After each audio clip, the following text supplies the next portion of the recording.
Hello दोस्तों स्वागत है आप सभी का एक नई वीडियो में। दोस्तों मैं दीप स्वागत करता हूं आप सभी का अपने यूट्यूब चैनल पर। दोस्तों आज की वीडियो में देखिए, ये व्यक्ति कुछ विचित्र सवाल महाराज जी से करता है। महाराज जी से पूछता है कि देवों द्वारा भगवानों द्वारा जो कार्य किए जाते हैं उनसे हमें कुछ सीखने को मिलता है। तो इंद्र ने जो अहिल्या के साथ किया था, ब्रह्मदेव ने अपनी बेटी से ही शादी करने की सोच ली थी, और जैसे काल भैरव को शराब पिलाई जाती है, तो इनसे हम क्या सीख सकते हैं। मित्रों, महाराज जी ने क्या बताया इसके बारे में और क्या समझाया, आओ चलो देखते हैं वीडियो में। मित्रों, वीडियो काफ़ी इंटरेस्टिंग है, वीडियो को अंत तक जरूर देखें। मित्रों, वीडियो अगर अच्छा लगे तो लाइक करें, चैनल पर जो नए हैं चैनल को सब्सक्राइब करें। मित्रों आओ चलो स्टार्ट करते हैं वीडियो को बिना किसी देरी के, और देखते हैं महाराज जी ने क्या बताया इसके बारे में और इस व्यक्ति की क्या विचित्र प्रश्न थे। पंत और रुक्मिणी माता की पूजा ज़्यादा करते हैं। अब मेरा जो सवाल है वो थोड़ा सा डिफरेंस है, पर है तो भगवान के मामले में। मैंने ऐसा सुना है कि जैसे कि हमें सीख क्या मिलती है इन्होंने जो किया है उससे। जैसे कि इंद्र देवता है, उन्होंने अपनी मोह माया से जो अहिल्या के साथ गलत किया, उस बेचारे को शाप मिला, वो पत्थर बन गई। और ब्रह्मदेव जो है, उन्होंने अपनी बेटी के साथ ही शादी करने की उनकी इच्छा हुई थी। और इंद्रदेव की और एक बात है, जिन्होंने कौवे का रूप लेकर सीता माता को देखना चाहा था जब वो नहाने के लिए जा रही थी। और शिव जी की जो मंदिर है बनारस में और महाकाल, तो वहाँ पे दारू पिलानी पड़ती है। किसको? काल भैरव को। तो इससे हमें क्या क्या सीख सकते हैं हम, इससे क्या हुआ हमें? आप राम जी से सीख लो, आप कृष्ण जी से सीख लो, आप नरसिंह भगवान से सीख लो, पर इन्होंने ऐसा क्यों आप किया? विठलनाथ जी से सीख लो। हाँ, तो इन्होंने ऐसा क्यों किया? कुछ रीजन ऐसा इसलिए किया, इंद्र ने अहिल्या के साथ छल किया, इसलिए आज भी इंद्र की पूजा नहीं की जाती, भले वो देवताओं के राजा हैं, है ना। गलत किया तो आज तक समाज में उनका कोई पूजा करने वाला नहीं है। ब्रह्मा जी जो आप कह रहे हैं कि अपनी बेटी पर मोहित हो गए, वो ब्रह्मा जी की पुत्री नहीं है बेटा, ब्रह्म की पुत्री है। ब्रह्मा और ब्रह्म अलग अलग है ना। तो उनका मंदिर तो नहीं है ना, इसी रीजन से उनको शाप दिया ना शिव जी ने। किसको? ब्रह्मा को। ब्रह्मा जी ने अपना वो शरीर छोड़ दिया था, ब्रह्मा जी का छोड़ा हुआ शरीर कोहरा बन गया जी, वो शरीर छोड़ दिया गया था। ब्रह्मा जी ने गलती की तो शरीर छूट गया उनका, फिर दूसरे ब्रह्मा जी तैयार हुए। अब रही बात, आपने तीसरा किसका बताया? जयंत का। भैरव। जयंत ने चोंच मारी माता सीता के चरण में, हाँ, तो भगवान ने उसे दंड दिया, बाद में शरण में आए तो क्षमा किया।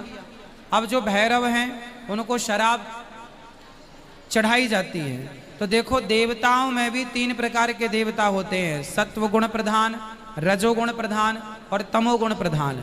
जैसे हम इंसानों में अच्छे लोग भी होते हैं जो शराब नहीं पीते, पर कुछ लोग शराब पीते हैं, ऐसे देवता कोटि में भी कुछ देवता होते हैं जो शराब इत्यादि नहीं पीते, तो कुछ भैरव नाथ जैसे भी होते हैं कि वो शराब का सेवन करते हैं।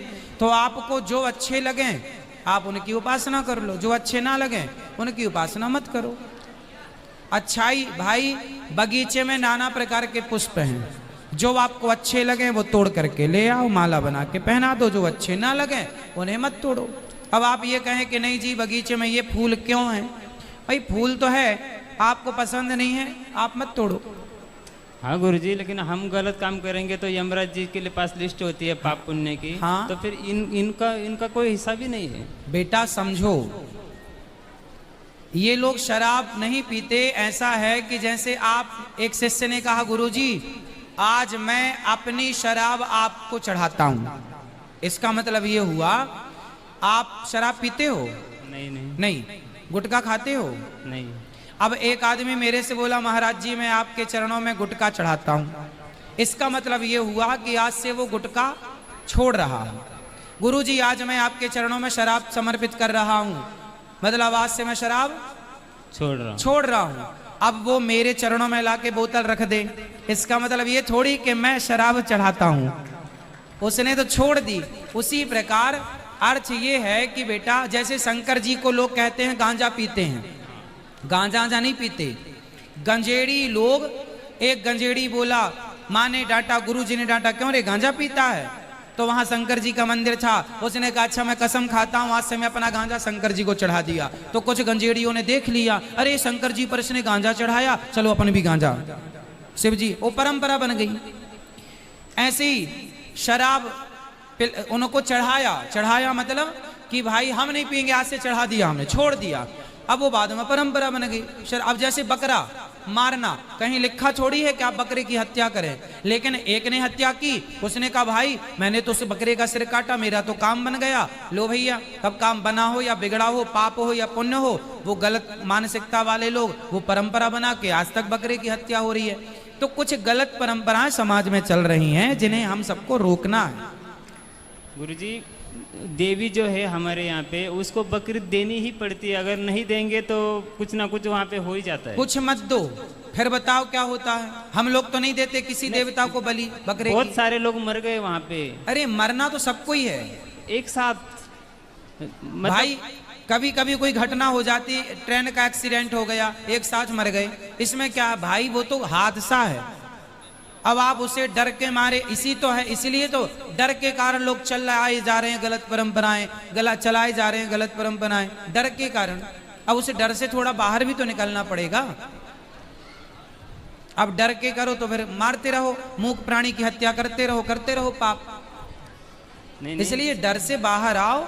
कोई देवी देवता नहीं कहती कि हमें बलि चढ़ाओ, देवी माँ होती है और बकरा किसी माँ का बच्चा है। क्यों कोई माँ कहेगी कि तुम बकरी की बलि चढ़ाओ? क्यों किसी की हत्या कराएगी? ठीक है, राधे राधे। हमारे यहाँ अहिंसा ही परमो धर्मा है, हिंसा की कोई जगह नहीं।